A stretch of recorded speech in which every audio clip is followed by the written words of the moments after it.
Shalom, giving honor and praise unto Yah, the creator and the maker of heaven and earth. This presentation here is from an article that I wrote that I will read. And this is concerning the tribal chart in circulation, as well as other matters concerning the issue of the scattering of the 12 tribes of Israel. It says as follows. The article will be in reference to the chart that many say is speaking of the children of Israel scattered in the Western Hemisphere.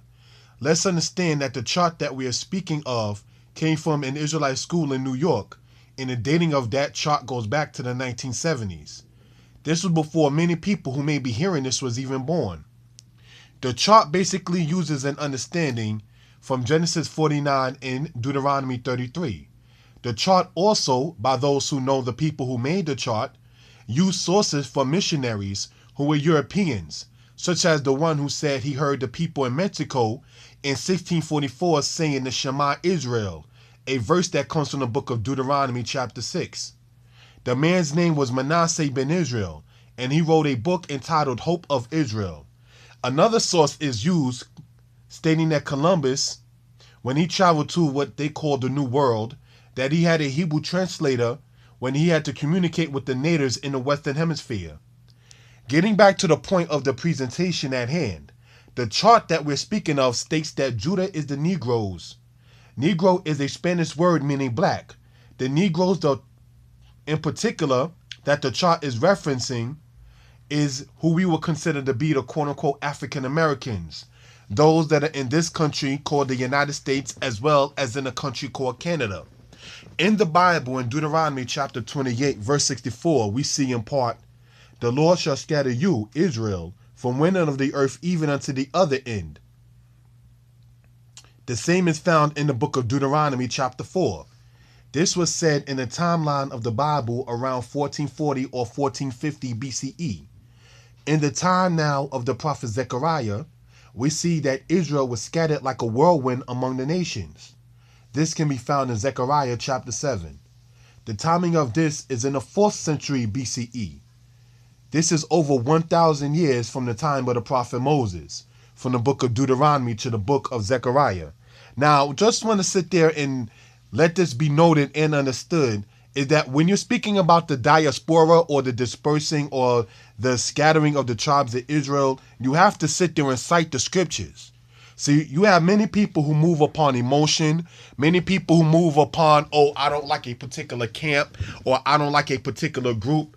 And you can see from their presentation and sources that nothing of it is biblically sound. Now, when you go in your own time, you can read Zechariah 7 and see the exact quote that I was talking about. You can go to Deuteronomy 4, verse 27 and 28 and see the quote I was talking about. You can go to Deuteronomy 28, 64 and see the quote that was being stated. But when you sit there and dealing on emotion and I don't like this person and I don't like this camp and they sitting up there saying they don't like certain types of people and so forth and so on, you're not moving scripturally. You're not moving historically. You're not moving reasonably. You're moving emotionally. And so therefore, once it comes down to that particular thing, this is the type of matter that we wind up seeing. Unscholarly references. The chart we are speaking of basically uses the fact that cargo slave ships were used to transport Hebrews from West Africa to the Americas. In the history of the Atlantic slave trade, we see that out of 100 slave ships, it was 12 that came to what we call the United States, from the place called Canada to Florida, as well as going as far west as Texas and Louisiana, starting around 1526 AD to actually 1859 AD. Out of 100 slave ships, 30 approximately went to Brazil. Brazil has many descendants of the slave trade. Many who were taken to Brazil were taken from Angola and Nigeria, as well as Sierra Leone. Refer to a book entitled Valley of the Dry Bones by Rudolph Windsor about the Hebrews of Angola. According to the chart, the people in Brazil are said to be, correct me if I'm wrong, of the tribe of the Asherites. Let us now get into the history of the tribes of Israel from a biblical perspective. The tribes of Israel by the time of David, king of Israel, were settled, and certainly by the time of Solomon, they certainly were settled within their own lands. David captured Jerusalem from the people of the Jebusites. He ruled in Israel before that time in the land of Hebron, which, according to the book of Joshua chapter 20, was a Levitical city. Now, the point in me referencing that is just to show you that when David had hegemony and ruled over the tribes of Israel, we see that he ruled first from a place called the land of Hebron. Hebron is in the land of Judah. And for those into the history, you know the place called Jerusalem was actually in the land of Benjamin when you go to Joshua chapter 18. Okay, so let's move on. The tribe of the Levites, according to Deuteronomy chapter 10, verse 8, was in the land of every other tribe of Israel. And this is something to bear in mind when you're speaking about the scattering and the dispersed people of the tribes of Israel. The timing we're going to jump now is to the time of Solomon, the king of Israel. This is important. Solomon worshipped idols and the kingdom was taken from him, ultimately from his son, and there was a split. The son of Solomon was named Rehoboam, and he had ruled over the tribes of Judah and Benjamin. This becomes important in history as known as the Southern Kingdom. The Israelites and the house of Judah, or the house of Israel and the house of Judah, was split. The Israelites, the house of Israel, was known as the Northern Kingdom. The Northern Kingdom included the tribes of Asher, Zebulun, Gad, Manasseh, Ephraim, Issachar, Zebulun, Reuben, Dan, as well as Naphtali. Now, those who are familiar with the tribes of Israel know that there is a slight issue. Where is the tribe of Simeon? Well, Simeon lived by where Judah was and was politically absorbed by the tribe of Judah. Now, when you go into the book of Joshua, chapter 19, you see that. It should be noted that the king Rehoboam in the 10th century BCE ruled over Israelites who lived in the land of Judah. And this can be found in the scriptures in the book of 1 Kings, chapter 12, verse 17.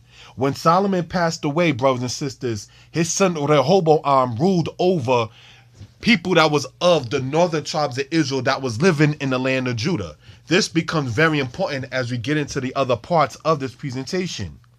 The kings of Israel of the northern tribes were wicked and their kingdom fell, starting in what we call the era of the 8th century BCE, 734 BCE.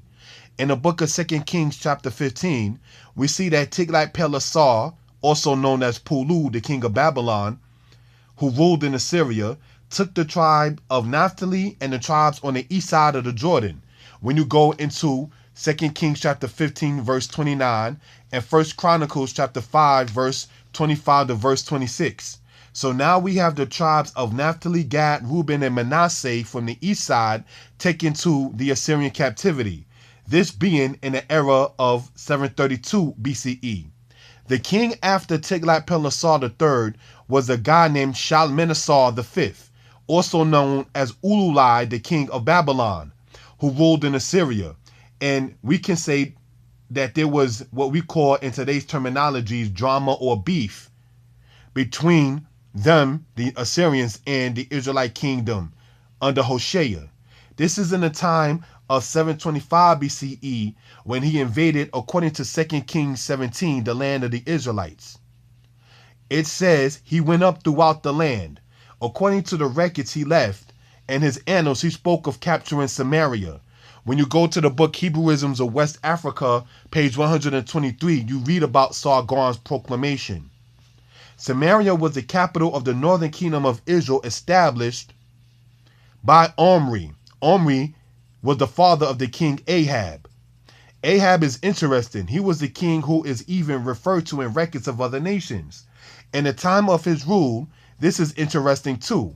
It is noted that people who spoke a Hebrew-like dialect went to the land of Tunisia in northern Africa and set up the place known in history later on as Carthage. Is that why we hardly see much of the Canaanites or the tribe of Asher or Zebulun or Naphtali in records in the Bible concerning the land of Israel after the time of Ahab? Were the people of Carthage a mixture of Hebrew northern tribes, of Israelites and the Canaanites? According to Hebrewisms of West Africa, page 190, such is the case. Also, when you go in your own time to a book entitled Caesar and Christ by Will Durant, he gets into that subject about the people of Carthage being the descendants of the Jews of the Bible. Shalom on part 1.